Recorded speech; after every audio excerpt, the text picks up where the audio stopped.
Good morning. Today is Wednesday, April 8th. The year is 2020. We are continuing our Bible study on the book of Mark. Today we'll begin with chapter 13. Now, let me give you some caveats before we begin chapter 13. Chapter 13 is representative of a kind of literature known as an apocalypse. Apocalypse does not mean the end of the world. Apocalypse means a revelation. This type of literature is characterized by symbol, by code even. It purports simply to be kind of the spiritual truths behind the events of history. There are many examples in the Bible, the last half of Daniel and the book of Revelation to be the most obvious ones, but they appear in several places. Now, the exact nature of apocalyptic literature is a little odd, and it's not solely a Christian or Jewish thing. There are a lot of them in the ancient world, often from monotheistic cultures, but some of the earliest ones we have were Zoroastrian. We have a lot of Jewish, Christian, Gnostic even. So as we look at this, we consider some of those things. But the apocalypses that appear in the Gospels are fairly specific, dealing with a certain time period, a certain frame of reference. And so we're going to look at these a little clearer, maybe make things a little clearer for us. So, Mark chapter 13, verse 1. And this is a long passage, so we're going to be stopping along the way. So he was leaving the temple. One of his disciples said, "Look, teacher, what massive stones, what magnificent buildings." "Do you see all these great buildings?" replied Jesus. "Not one stone here will be left on another. Every one will be thrown down." Okay. Jesus is speaking in probably the early 30s, in what we would consider AD or CE. We don't know exactly Jesus's age or the date of his birth. So let's just call it 30. In 70 AD, the Romans finally have enough of Jewish rebellion and they destroy the Temple Mount. The only remaining piece is what we refer to as the Wailing Wall or the Weeping Wall that is in Jerusalem.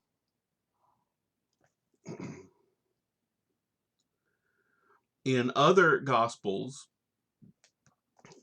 we see him saying that he will tear it down and raise it up again in 3 days, referring to his resurrection.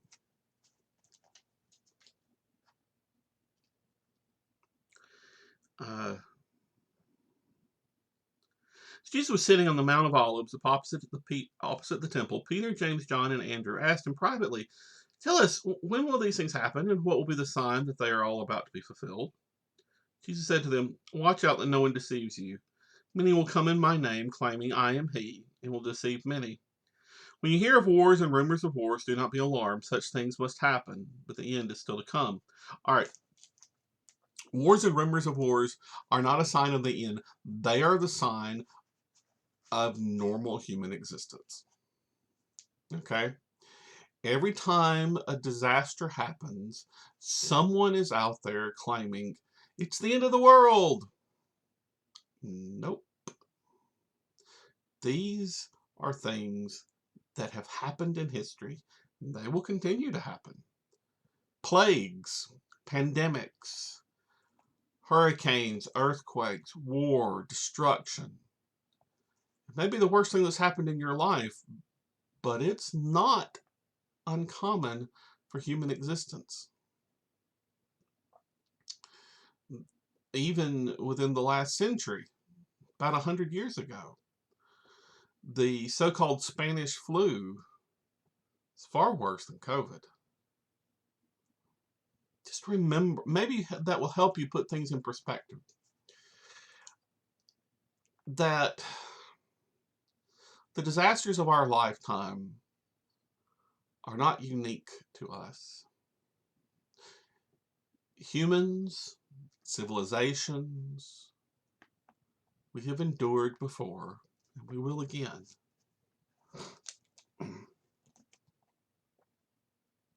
Nations will rise against nation, kingdom against kingdom. There will be earthquakes in various places and famines. These are but the beginnings of birth pains.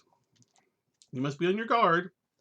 You'll be handed over to the local councils and flogged in the synagogues on account of me. You will stand before governors and kings as witnesses. The gospel must be first preached to all nations. Whenever you are arrested and brought to trial, do not worry beforehand what you may say. Just say whatever is given to you at the time, for it is not you speaking, but the Holy Spirit. Okay, again, speaking of normal existence for the followers of Christ.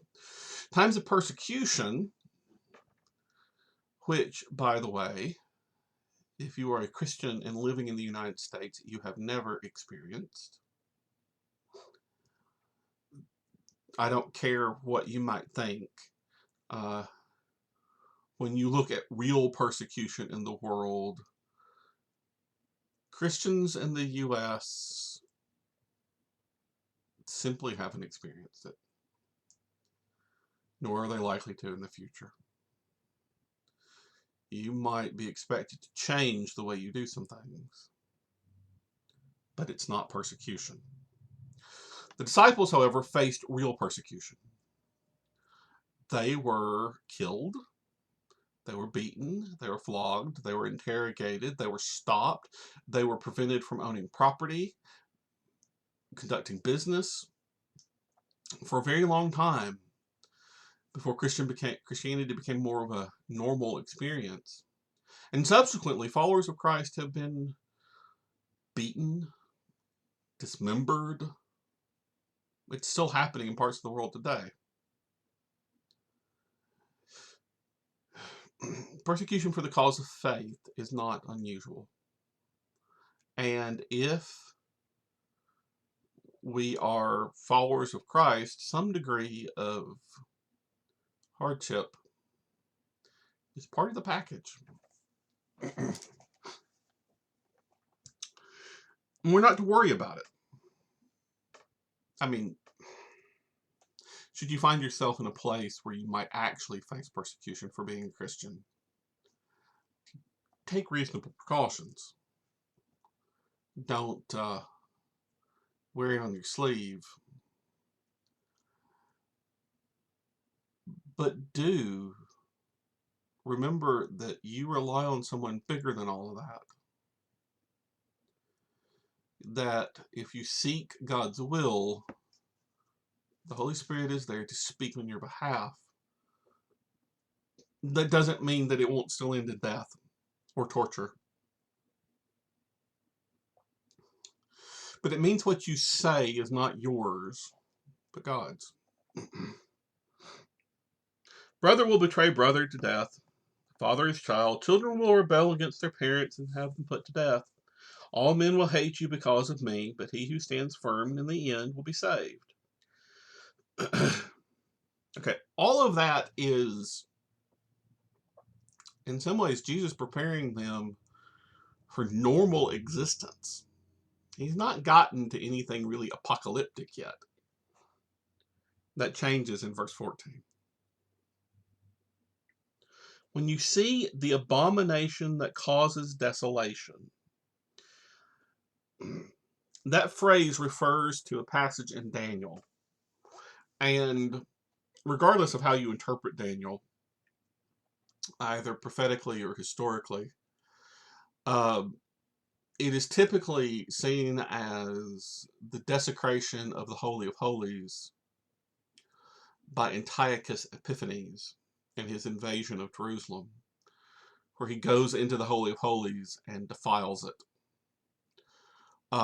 Here, Jesus is alluding to another violation of the Holy of Holies. Standing where it does not belong, let the reader understand. All right, and that phrase shows that this is Mark editorializing, just for a second. Nowhere else are we expected to be the reader. It even suggests that that passage, that phrase, let the reader understand, is even younger than the gospel itself. Mark's gospel would have been expected possibly to be read out loud. Let the reader understand is marginalia, something written into the side that would not have been in the original text. Then let those who are in Judea flee to the mountains. Let no one on the roof of his house go down or enter the house to take anything out. Let no one in the field go back and get his cloak. How dreadful it will be in the days for pregnant women and nursing mothers. Pray that this will not take place in winter, because those will be days of distress unequaled from the beginning, when God created the world unto now, never to be equaled again. If the Lord had not cut short those days, no one would survive. For the sake of the elect whom he has chosen, he has shortened them. That time, if anyone says to you, look, here is the Christ, or look, here he is, do not believe it. For false Christs and prophets will appear, perform signs and miracles to deceive the elect, if that were possible. So be on your guard. I have told you everything ahead of time. Okay. What is Jesus describing? Well, it is vague enough that it could be applied to any time in history where there is great destruction and persecution. More likely, given how this passage starts with the talk about the temple being destroyed, he's referring to the siege of Jerusalem, to the Romans invading, wiping it all out. He said, well, what about the false messiahs? Oh, that was the problem. There were those who claimed messianic status, several of them, in fact. And their interpretation was much more militaristic than Jesus's. The destruction that happened in Judea was because of these people seeking to restore the kingdom of David.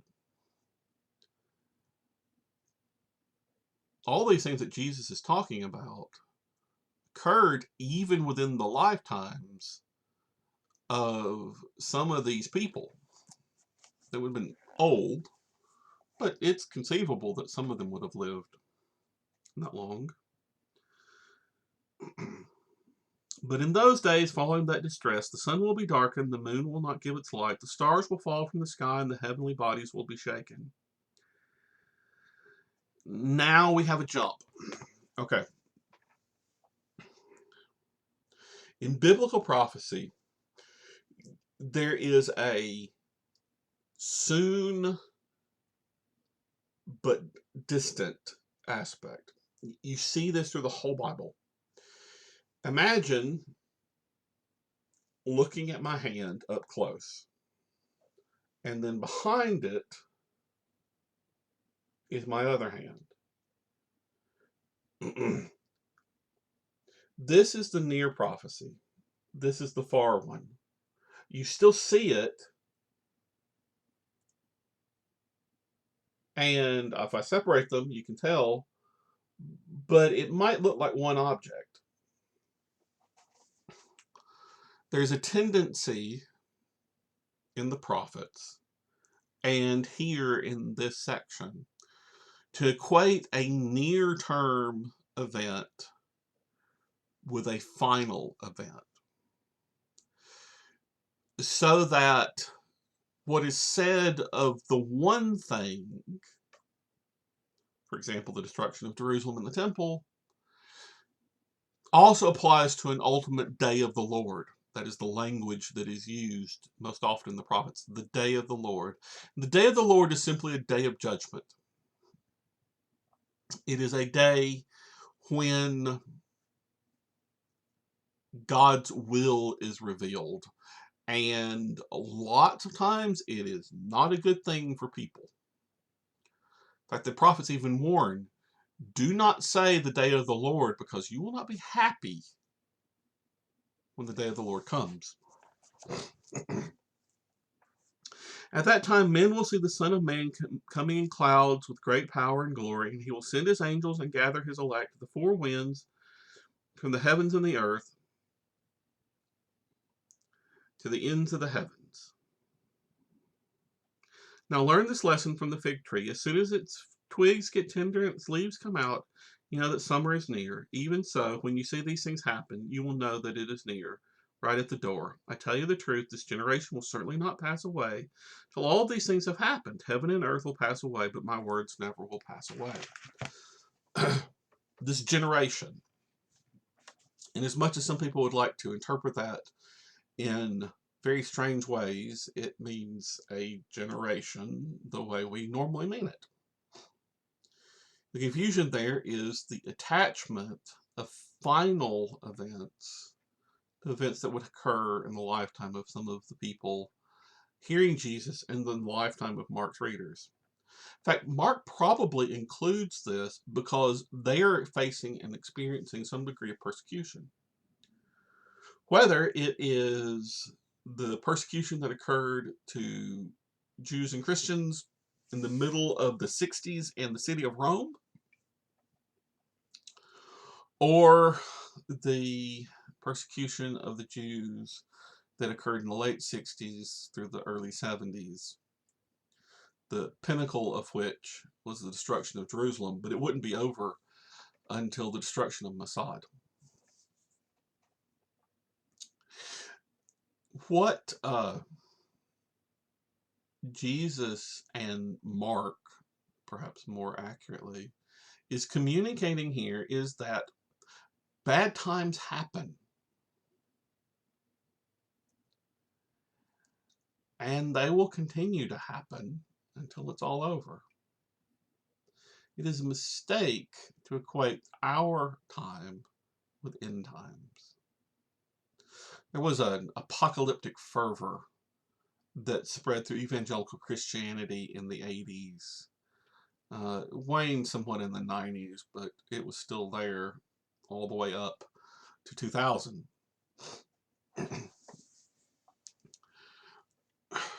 None of it is appropriate.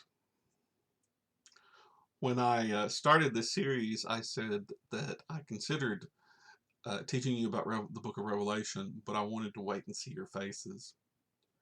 Depending on how long this goes, I may go ahead and get into that. Not today. But be careful with apocalyptic literature. People like to try to dissect it, interpret it, reword it. But ultimately, it means bad things happen, but God will take care of his people in the end. That's enough. That's enough for all of us.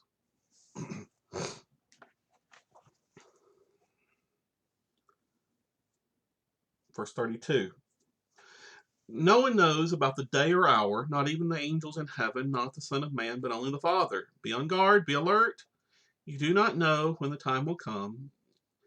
It's like a man going away. He leaves his house and puts his servants in charge, each with an assigned task, and tells the one at the door to keep watch.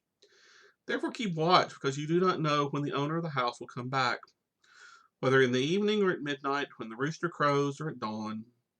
If he comes suddenly, do not let him find you sleeping. What I say to you, as I say to everyone, watch.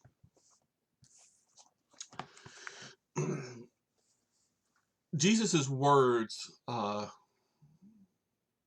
take away any justification of changing our behavior because we think the end is coming. He says, you don't know the end is coming. You can pay attention, you can watch, But that doesn't change anything. These people who would renounce worldly life and move off to some compound to wait the end, those people who would give up and do just the minimum to get by because they think the Lord is coming back any minute now, are wrong. He says, be like the servants left in charge of the house. Do your job. Do not be found lazy when the master returns. Sunday, I referred to parousia. When the master shows up after a long journey, that's parousia. That is the coming with authority. The coming that everyone notices. We're living in difficult days for many of us. For some of us, it has touched our families. For some of us, it has simply touched people we know. For some people, we live in isolation from the death. Death tolls are going to grow. The impact of this is going to be extended. We're on shutdown for another 2 weeks, but I suspect it's going to go on longer than that. Do not let yourselves despair. Do not give in to dark thoughts or hopelessness or wild apocalyptic fantasy. What afflicts us is normal to human beings. It has happened before, it will happen again. Our faith will see us through. And hopefully when we emerge, we will not go back to status quo, but we will go back rather and rebuild and renew in a way that is more in keeping with the love that we are to demonstrate to our neighbors, more in keeping with the will of God. Consider what I've said. Think about it. Avoid the darkness. Cling to the light.